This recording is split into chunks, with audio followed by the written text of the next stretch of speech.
Kevin Freeman is in the house virtually. Actually, he's up in my neck of the woods, and I'm in his house down here in the Dallas area. And I'm very grateful again to Russell Lake and the team here at the Economic War Room. You can follow their great work at economicwarroom.com. Kevin, so much to talk about.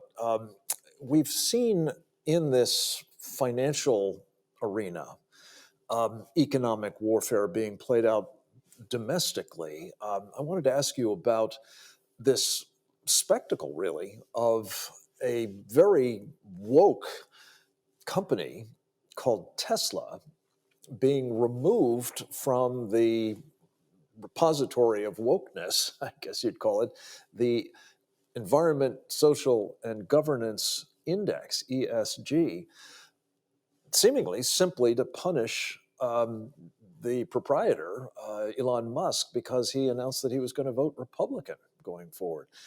What's up with this, and what does it say more broadly about the weaponization, I guess I'd call it, of our financial markets?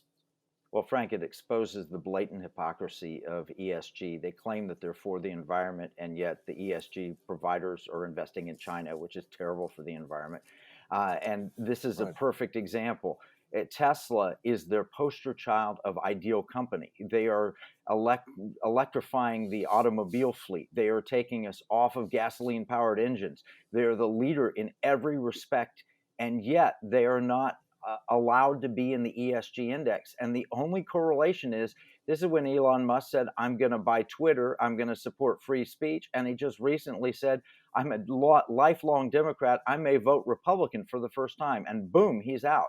It shows how politicized the ESG index is, the entire group of ESG people. And as you pointed out, Frank, this ESG movement seems to hurt America and benefit China at every opportunity. This is a threat to our national security. And Elon Musk got outside. And once he did, they said, you're out. Kevin, this brings me to a favorite topic of mine, and one that I just urge all the participants in this program, our audience, to be aware of and get engaged in.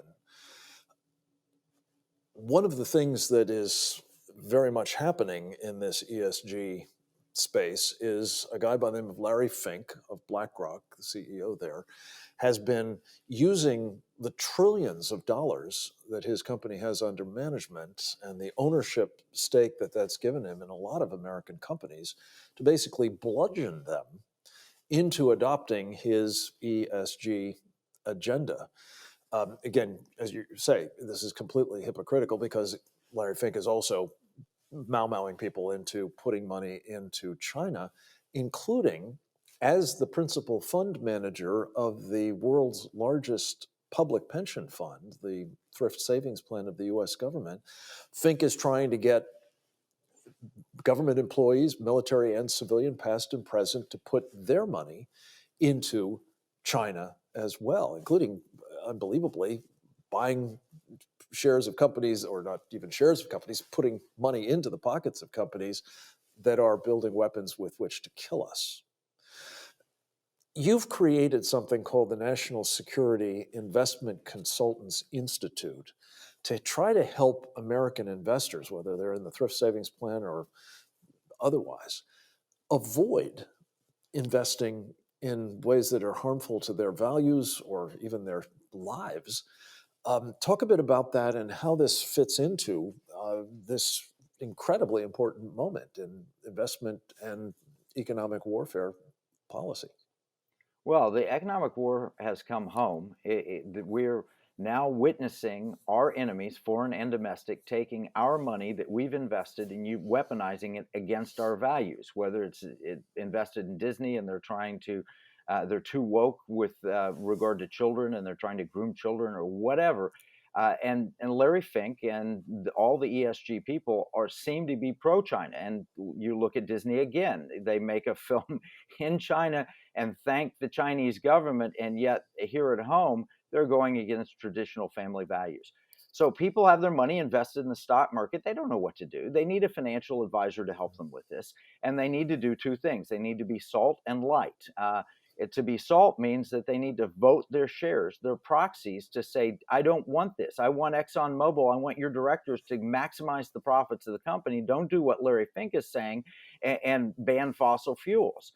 So voting your Right. shares as a shareholder, and we need advisors to help us do it. It's a complicated process to vote the proxy. So we train financial advisors to help their clients do that. And also, how do I get out of China? You've got the Mad as Hell campaign, Frank, and people don't know how to get out of China. They Right. don't know what China is in their portfolio. They need a financial advisor to help them do that. We train the financial advisors at the NSIC.org, National Security Investment Consultant Institute. The training is offered through Liberty University. You can nominate your financial advisor, or financial advisor can sign up. Our first class is May 30th online.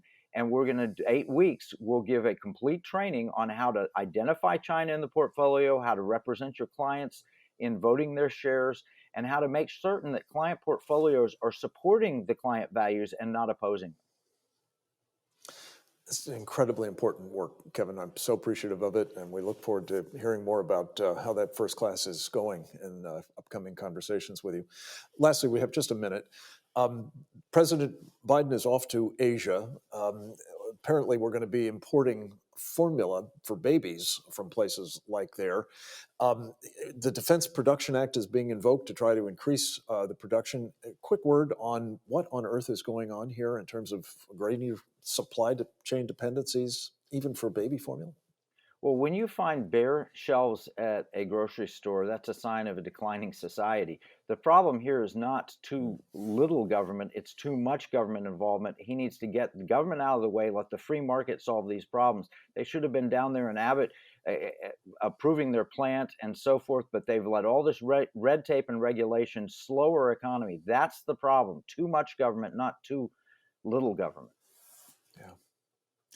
You know, I have just this deep cynicism, I guess, about this administration. It reminds me of the old Leninist line, the worse the better. If there are bare shelves, if there's no baby formula, if the inflation is going through the roof, if there's so much else going wrong with this country, it unfortunately, it seems to me, sets it up for more tyranny here at home. And that's not a good thing, needless to say. We're here at Securing America to try to prevent that from happening.